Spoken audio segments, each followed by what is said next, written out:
Hello everybody and welcome to another video. It's me, Dave Valiega, and today I'm going to be showing you how to make a virtual machine using qemu/kvm on Arch Linux. So without further ado, let's get straight into it. Now this tutorial is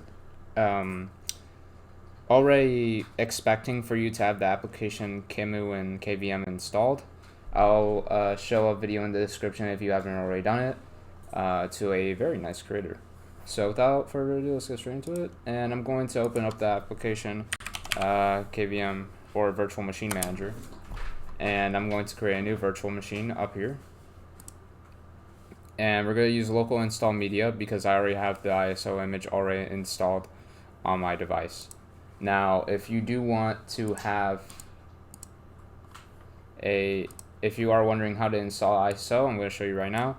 You're going to go to any website you want. So for instance, if you want to download a ISO for Windows or Linux Mint, then you would simply navigate over to the website for the specific operating system that you want to install. You would go to the download, and then you would get one of the installation medias from one of these links down here. Or better yet, you could use a website such as DistroWatch to check out what you might be actually interested in. Highly recommend this website. Teaches you a lot about different operating systems, teaching you what's hot right now, and it'll keep you pretty informed, as well as all of the links to the different operating systems themselves. But once you've gotten the ISO, I imagine you've downloaded it and put it into a folder. You would navigate using the folder. I don't have it in the downloads, but you would have it. And then you would move it over to a folder on your primary drive, like over here, and you would put it into a folder. Me personally, I keep all of my ISOs on this little folder called ISO-OS, and it holds all of my ISOs that I use for my virtual machines. So just make a folder like this. It'll make it way easier putting your ISO into here, and that'll help us out in a little bit. So I'm going to close this, and we're going to go with local install. We go with forward, and we're going to select the ISO or CD-ROM. That's where the pass part will come in handy. I'm going to browse for another volume. Now these volumes are basically just paths or file system directory paths to where you want to lead KVM to the file that it wants to use. So for instance, here I have three different directories.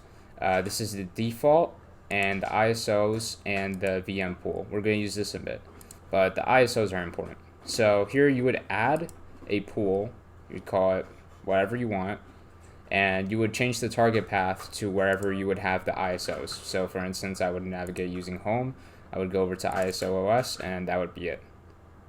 And then you would press open, and you would press finish, but I already have that finished. So I'll use the file system directory folder that I've created, and I'm going to use either one of these. Personally, I want to go with something a little bit basic, something easy to understand, and something that is pretty light. So I'm going to go with Debian. You can, of course, use whatever ISO you would pick. It'll go relatively the same, but if you need some extra help, just search up online. There's plenty of tutorials. Kind of strange that I'm telling you to watch someone else, but it's realistic. Now, here's the interesting part. We're going to be able to allocate our real system resources over to this virtual machine. Now this completely is up to the host specs that you currently have. For me, I have 16 gigabytes of DDR4 and 4 cores and 8 thread CPU. It says 8 available. I don't really know what that means, even though I only have 4. Personally, I always go with 2 CPUs, but of course this is completely based off your system specs. If you have an explanation for this, please let me know, because I have a 3100 and I'm confused.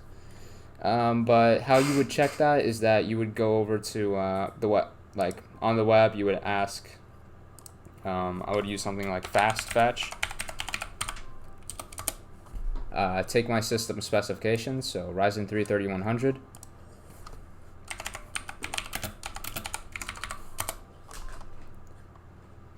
four cores, 8 threads. Boom, you know what you got.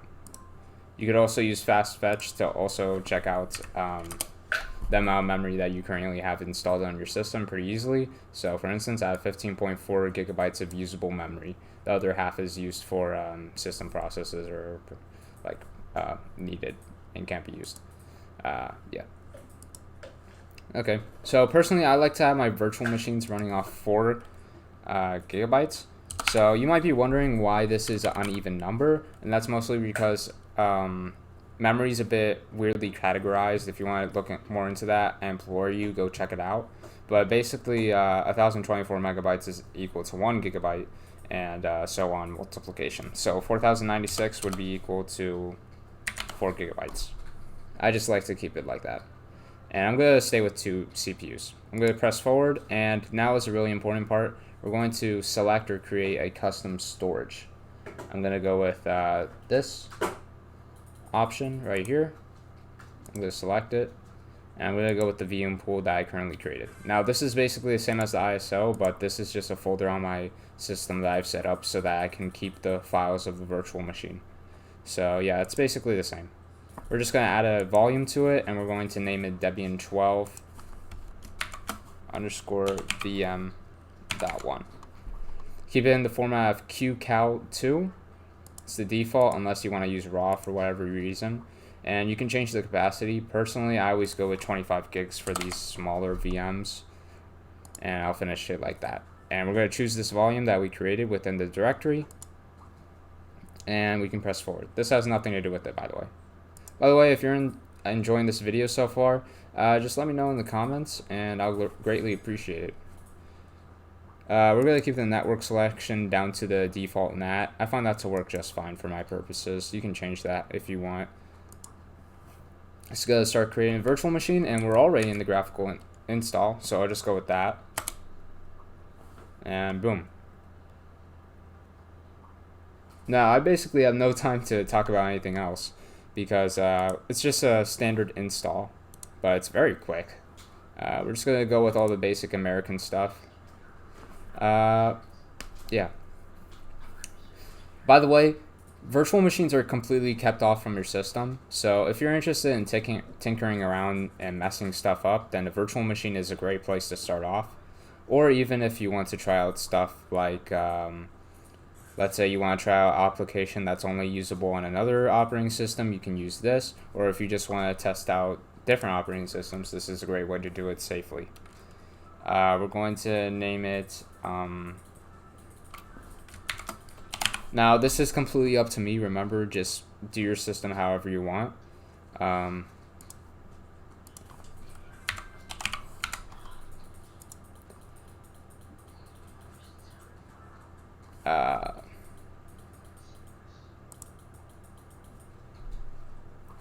I'm going to configure a root password. I know I shouldn't usually be showing this stuff, but I think it's best to show you what really goes on when you're creating this type of thing.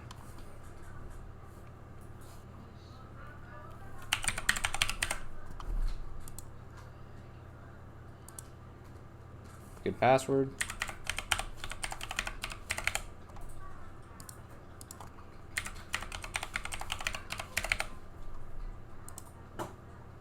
Okay, I'm going to go with the Eastern clock.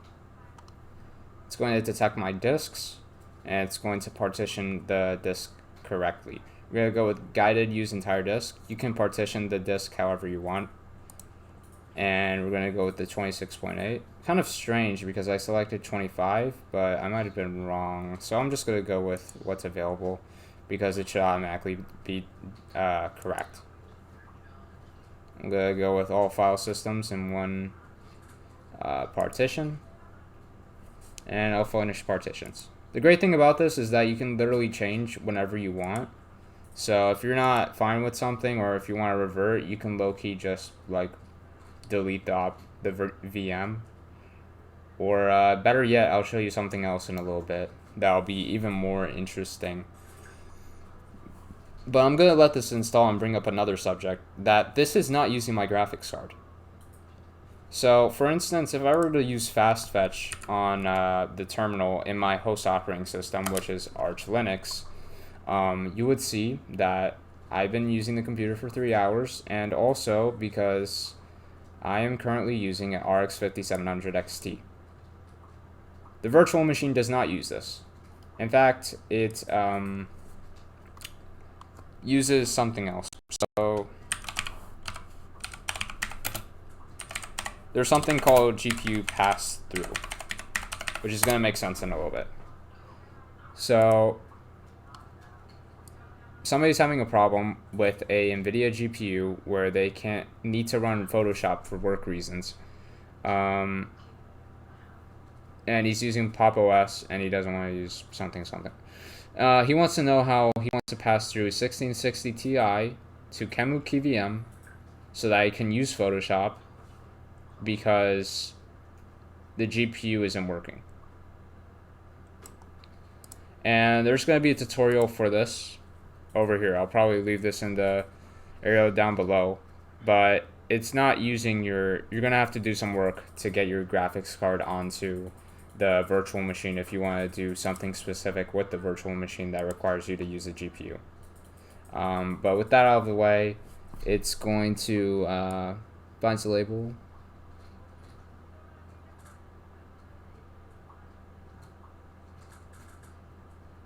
I don't have any extra media. I'm gonna go with the default settings here. I don't need HTTP. Of course, this setup will differ greatly from other operating systems that you might try to use. While this is happening, I also want to show off a little area right here. So it says show virtual hardware details, as well as you're able to pause the virtual machine, shut it down whenever you want, and options for shutdown. You can also take snapshots, which are basically like if you were to do a video game checkpoint, and you can revert to that checkpoint if you mess something up after the checkpoint has been taken, so that you can revert to when things weren't completely broken and you didn't uninstall the bootloader or Python 2. Okay, so we're going to show virtual hardware details just to show it off. You can basically see the default settings and the stuff that you've already configured here, such as the 2 CPUs that I allocated and the MAU memory, as well as the boot options. We can see our disk and the CD-ROM. You might be wondering what the CD-ROM is. That's basically the ISO image that we picked earlier, but it's registering as a CD-ROM for the virtual machine. Once the installation is complete, we will remove this, so unpress it and then apply. And then we can see the advanced options for our virtual disk, a bunch of different things, as well as some interesting networking. I really want to get into the deep and nitty-gritty about this soon. But without all of this out of the way, this is just a bunch of different thingies. But what I'm really interested in is adding hardware. This just allows you to add extra pools of storage or controllers or networking or inputs or just whatever you want, really, here if you feel like it. There's also XML if you want to modify it. I don't really care though. But you can add controllers so that you can fool around with different devices. It's just a really cool concept. If you want to dive deeper, I highly recommend it. I'm not really going to touch up on this because this is a very scrape the bare surface, because I am just getting into this as well, and I wanted to show off my progress and how I think explaining it to other people really helps me. So yeah, you can add basically storage pools, add it extra so that you can get extra capacity, more controllers. It's just very interesting stuff. The system may anonymously supply the distribution. No. It's gonna ask me for this XFC. I'm gonna continue with that. That was just personal preference, by the way. I just prefer to be a lighter display manager. If you're enjoying this video so far, make sure to just I don't know, go over to freaking Lord Gaben. Make sure to just over here press subscribe. By the way, go check out my other videos. They're pretty cool. Yeah. It's gonna start installing onto the little disk. Let's check it out in the file folder while that's happening. We'll navigate over to VM storage, and we can see there's this. It's locked right now, but this is basically the little container that we created, or the storage for the VM that's running right now. VM means virtual machine, by the way. If we check the properties, it'll tell us that is currently the size of 25 gigabytes. And I don't think we can see the contents of this unless there's something I'm missing here. Maybe there's a special tool to open it, or maybe you would open it with, nope. I don't know. I probably just don't understand that. But yeah. Close that out. Close this. If you have any problems, I'll try to respond to those. I'm not really good at that though. Mostly because I get preoccupied with other things extremely easily. Which is how I went from like focusing, like not uploading for like a month, for even though I meant to. You can see it's unpacking a lot of things right now. LibreOffice, that's nice. It has LibreOffice built in. It's basically a derivative of like Office for Microsoft Windows. I should probably cut this, but I don't really feel like it. Let's see whether or not there's some extra stuff we can do. We can take screenshots, redirect the USB device. You can see it's running using the CPU usage up here. But yeah. I'll just cut to when I'm done with this, and then I'll talk to you guys soon. Grab bootloader. I remember Minecraft Bed Wars in its prime. Boop. Boop. Bro, I used to play real Minecraft Bed Wars so much. It's installing. Now I apologize for the background audio. But yeah. Yo, there's an audio. By the way, here's some quick plugins. Kden Live, great video editor. Gparted, great way to partition things. Okay. Heroic, great games launcher. Screw you Microsoft, crappy games launcher. And HTOP, great way to check out your processes. Installation's complete. We're going to continue. It's going to finish up the installation, and it's just going to do its thing. It's going to boot, and it's going to boot us using the grub version into Debian automatically because it has a countdown, which I forgot about. While it's happening, I'm just going to waddle over to here. Boot options. Oh, it's automatically disabled. That's great. I didn't have to mess around with that. You can also enable boot menu just in case you have two disks that you want to have like differentiating, I guess. I don't really know why. See what it looks like compared to everyone. This game's so much fun. Okay, now we would type in our credentials. Roblox is actually pretty fun. I don't know what to play. Okay, and finally, after 18 minutes, we've created a Debian virtual machine in all of its glory, meaning the file system, and man, this is actually pretty snappy. You can see the graphics aren't that good, and I'm going to show what it is showing itself as using NeoFetch. I'm going to navigate over to the terminal. It seems that my Ethernet is being recognized, so NAT came in clutch. And I'm going to use, let me think.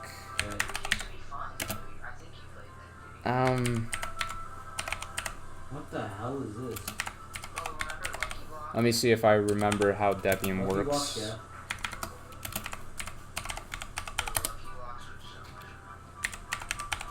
Yeah.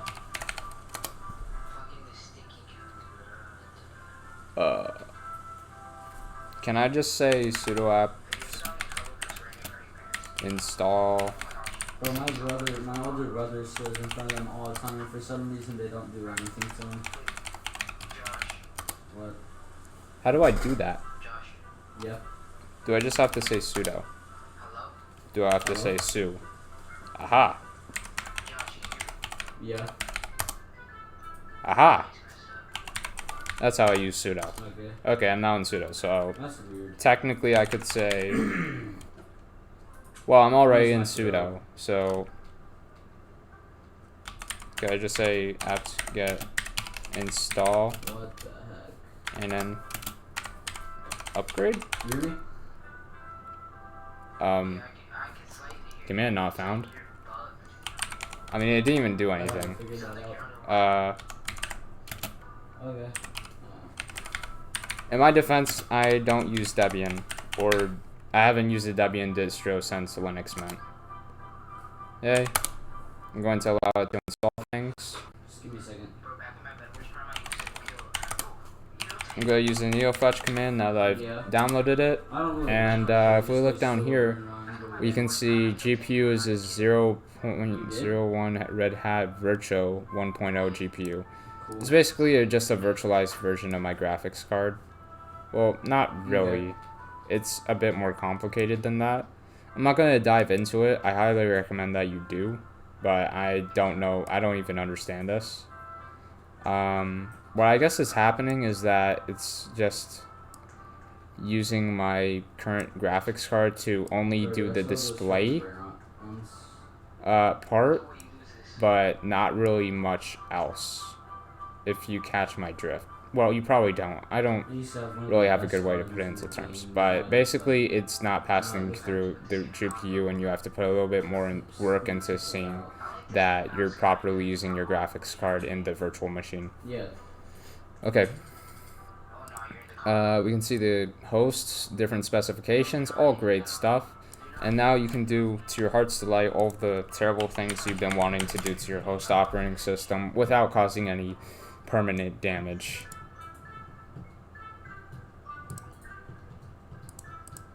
Okay. You know, I'm going to do this until 25 minutes. So let's install another application that's actually usable. Okay, here's a cool one. Okay. I forget so quickly how to use things. Am I stupid? I remember when I played Minecraft. I actually really wanted to make a video about this earlier. This cool application that I found. But it's called Cool Retro Term. It's like an emulator kind of like. It's just a reskin of a terminal that looks very cool. It's not going to run very well because of the graphics card, but what? If we were to close this now, well, actually, let's keep this open. I don't even know what that is. Probably not. I haven't played Okay. Minecraft. Like, We can go into the file manager, or at least. How do I use this? not really. Oh, this thing. Applet. Aha. Here it is. It's installed. Hey, I played And, CS too. I can play fast. Okay, it's actually working pretty well. It's basically just a reskin of the terminal. You can make profiles and stuff. I just really wanted to show it off, because sometimes when I'm feeling extra special, I just use this for, like, do I have C Matrix enabled? Oh, we have to get that. I'm just gonna use this from now on. Wait, What is it called? We need to get C Matrix on there. Yeah, let me rejoin you. I'm basically just installing stuff at this point. If you want, you can leave now, but I'm getting all of the stuff that is really necessary. Oh yeah. Now this is awesome.